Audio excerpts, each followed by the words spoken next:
भारत हादरनि सुबुंखान्थि साना माखासे घन्टा समल'सै भारत उदांस्रिनि उनाव भारतनि सुबुंखान्थि साना देग्लायजों 74थि खेब जागोन। देग्लाय भारत हादरा 74थि खेब सुबुंखान्थि सान फालिगोन। बे सुबुंखान्थि सान फालिनायनि थाखायनो हादरजों लोगोसेयै गासै रायजोआव लाहार फाहार खालामनाया सोलिगासिनो। फारसेथिं आर्मी पुलिसनि गोख्रों सांग्रांथिनि हाबा मावनायाबो सोलिगासिनो। हर सान दाब दाब जायगायाव रैखाथि बिफाना सांग्रांथिखौ नोजोर बोनानै गोख्रों सिग्रोमगासिनो। बेबायदिनो सुबुंखान्थि सानखौ बिथा खालामनानै चिरां जिल्ला रुनिकाटा पुलिस थानानि अ.सि. बिप्लब करनि दैदेननायाव सामथाइबारिनिफ्राय गेलेंफुं थांग्रा हाफ तिनिआलि खेंखायाव लामाजों दावबायलांनाय गंफ्रोमबो मटराव गोख्रों सिग्रोमनाय हाबाफारि लायो आरो हर सान बे सिग्रोमनाया सोलिगासिनो। হয় আমাৰ যেটো দৈনন্দিন আপোনাৰ এটো অসম ভূটান লৈ যোৱা যেটো নেশ্যনেল হাইৱে আছে তাতে আমাৰ দৈনন্দিন নাকাচিং চলি থাকে। এটো হওক দুৰ্ঘটনাজনিত ফালৰ পৰা হওক বা কুটাঘাট দিশৰ ফালৰ পৰা যাতে সাধাৰণ জনতাক সুৰক্ষা দিব পাৰে তাৰ বাবে চিৰাং জিলাৰ আৰক্ষী সকলো সষ্টম হৈ আছে আৰু সবেই নিজৰ নিজৰ কৰ্তব্যবিলাক পালন কৰি আছে। এতিয়ালৈকে একো বেয়া বস্তু পোৱা নাই? বৰ্তমানলৈকে তেনেকুৱা ধৰণৰ পোৱা নাই। আমি চেষ্টা কৰি আছোঁ যাতে মানে কোনো ধৰণৰ নোহোৱাটোৱে আমি বিচাৰোঁ। বৰ্তমানলৈকে চেষ্টা কৰিছোঁ কিন্তু পোৱা নাই বৰ্তমানলৈকে আৰু আশা কৰোঁ যাতে কোনো ধৰণৰ কুটাঘাতজনক ঘটনা সংঘটিত নহওক। আৰু কি আহ্বান জনাব ৰাইজক এইটোৱে জনোৱা যে নিজৰ সুৰক্ষাটো নিজেই অলপ তেওঁলোকে চাব লাগিব। যদি কোনোবা ধৰণৰ দুষ্কৃতিকাৰী কিবা সম্ভেদ পাইছে তেতিয়াহ'লে ওচৰৰ আৰক্ষীক লগে লগে তেওঁলোকে অৱগত কৰক। আৰু ইয়াৰ উপৰি যিহেতু বেছি ৰোড এক্সিডেণ্টবিলাক মদ্যপান কৰাৰ বাবে হয় গতিকে চাব লাগে যাতে গাড়ী ড্ৰাইভাৰজনে কোনো ধৰণৰ মদ পানী গ্ৰহণ নকৰি গাড়ীখন চলায়। কিছুমান তেনেকুৱা পাব্লিক আহে যেতিয়া গাড়ীত চেকিং কৰে তেতিয়া তেওঁলোকে খং উঠি যায়, তেওঁলোকক কি ক'ব আপুনি? তেওঁলোকৰ মানে এইটো এনেকুৱা এটা পৰিস্থিতিৰ সন্মুখীন হ'ম বুলি নাহে আৰু বহুতে ধৰক নাজানে মদ্যপান কৰাৰ পিছত তেওঁলোকৰ জৰিমনা কিমান হয়। মদ্যপান কৰিলে জৰিমনা আপোনাৰ 10,000 টকা। এইটো যেতিয়া 10,000 টকাটো কথা কয় তেতিয়া মানুহৰ মানে পৰিমাণটো বেছি হ'লে মানুহৰ অলপ মানে খং উঠে কিন্তু পিছত তেওঁলোকে নিজৰ ভুলটো স্বীকাৰ কৰে। नोंथाङा सानाय सुनाय बेरामनि जेंनायाव गोग्लैदों नामा? जुदि नोंथाङा सानाय सुनाय दंब्ला जिंगासिनांगौ गैया। चिरां जिल्लानि बेंटल गेट साफागुरियाव दायो एसआइ निउर' थेरापि सेन्टार दंसै। बे थेरापि सेन्टाराव नोंथाङा गोरलैयैनो देहानि सानाय सुनायखौ फाहामथाय लानो हागोन। बे आथिं सानायानो जाग्रोदों ओमफ्राय जानाया एसे सिगांनिफ्रायनो जाखादों ओमफ्राय बिदिनो गुबुन गुबुन मुलि जाबाबायदों ओमफ्राय हामाखै।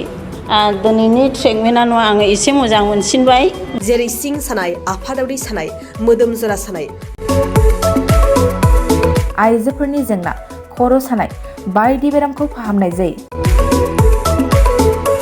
लोगोसेयैनो बे सेन्टाराव थानानै फाहामथाय लानो हानायनिबो सुबिदा खालामदों। नोंथांमोनहा एएसआइ निउर' थेरापि सेन्टाराव फाहामथाय लानो गोसो दंब्ला नैबे मबाइल नम्बर 7620160459 नङाब्ला 9476977956 आव थोंजों सुलाद लानो हागोन।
आद्रासो थाबाय माथो जोंनि सिमाङा आद्रासो थाबाय माथो जोंनि सिमाङा माबा गैयाबादि मोनखोमानो आंनि बे जिउआ माबा गैयाबादि मोनखोमानो आंनि बे जिउआ आद्रासो थाबाय माथो जोंनि सिमाङा आद्रासो थाबाय